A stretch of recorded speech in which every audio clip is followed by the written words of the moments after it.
दोस्तों, जय मसीह की। मसीही प्रेम सभा में आपका स्वागत है। अपनी सीरीज को आगे बढ़ाते हुए आज हम पढ़ेंगे मत्ती रचित सुसमाचार अध्याय 16। फरीसियों और सदूकियों ने पास आकर उसे परखने के लिए उससे कहा, हमें स्वर्ग का कोई चिन्ह दिखा। उसने उनको उत्तर दिया, सांझ को तुम कहते हो मौसम अच्छा रहेगा क्योंकि आकाश लाल है, और भोर को कहते हो आज आंधी आएगी क्योंकि आकाश लाल और धूमिल है। तुम आकाश के लक्षण देखकर उसका भेद बता सकते हो, पर समयों के चिन्हों का भेद क्यों नहीं बता सकते? इस युग के बुरे और व्यभिचारी लोग चिन्ह ढूंढते हैं, पर योना के चिन्ह को छोड़ उन्हें और कोई चिन्ह ना दिया जाएगा। और वह उन्हें छोड़कर चला गया। चेले झील के उस पार पहुंचे, पर वे रोटी लेना भूल गए थे। यीशु ने उनसे कहा, देखो, फरीसियों और सदूकियों के खमीर से सावधान रहना। वे आपस में विचार करने लगे, हम रोटी नहीं लाए, इसलिए वह ऐसा कहता है। ये जानकर यीशु ने उनसे कहा, हे अल्पविश्वासियों, तुम आपस में क्यों विचार करते हो कि हमारे पास रोटी नहीं है? क्या तुम अब तक नहीं समझे? क्या तुम्हें उन 5,000 की 5 रोटियां स्मरण नहीं?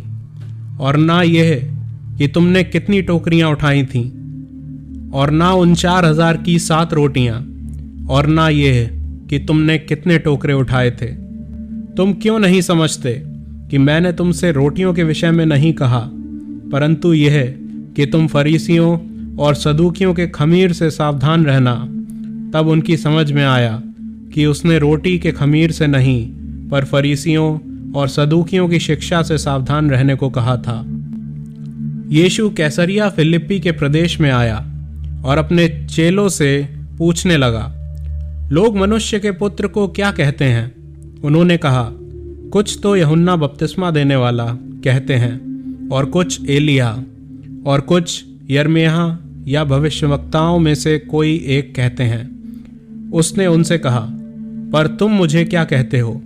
शमौन पतरस ने उत्तर दिया, तू जीवते परमेश्वर का पुत्र मसीही है। यीशु ने उसको उत्तर दिया, हे शमौन, योना के पुत्र, तू धन्य है, क्योंकि मांस और लहू ने नहीं, परंतु मेरे पिता ने जो स्वर्ग में है ये बात तुझ पर प्रकट की है। और मैं भी तुझसे कहता हूं कि तू पतरस है, और मैं इस पत्थर पर अपनी कलीसिया बनाऊंगा, और अधोलोक के फाटक उस पर प्रबल न होंगे। मैं तुझे स्वर्ग के राज्य की कुंजियां दूंगा, और जो कुछ तू पृथ्वी पर बांधेगा वह स्वर्ग में बंधेगा, और जो कुछ तू पृथ्वी पर खोलेगा वह स्वर्ग में खुलेगा। तब उसने चेलों को चिताया कि किसी से ना कहना कि मैं मसीही हूं। उस समय से यीशु अपने चेलों को बताने लगा, अवश्य है कि मैं यरूशलेम को जाऊं और पुरनियों और प्रधान याजकों और शास्त्रियों के हाथ से बहुत दुख उठाऊं और मार डाला जाऊं और तीसरे दिन जी उठूं।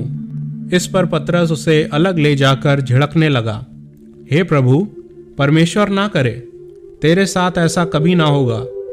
उसने मुड़कर पतरस से कहा, हे शैतान, मेरे सामने से दूर हो, तू मेरे लिए ठोकर का कारण है, क्योंकि तू परमेश्वर की बातों पर नहीं परंतु मनुष्य की बातों पर मन लगाता है।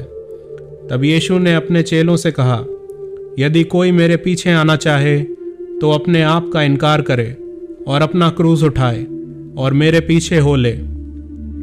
क्योंकि जो कोई अपना प्राण बचाना चाहे वह उसे खोएगा, और जो कोई मेरे लिए अपना प्राण खोएगा वह उसे पाएगा।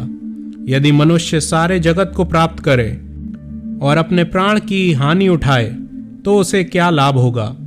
या मनुष्य अपने प्राण के बदले क्या देगा?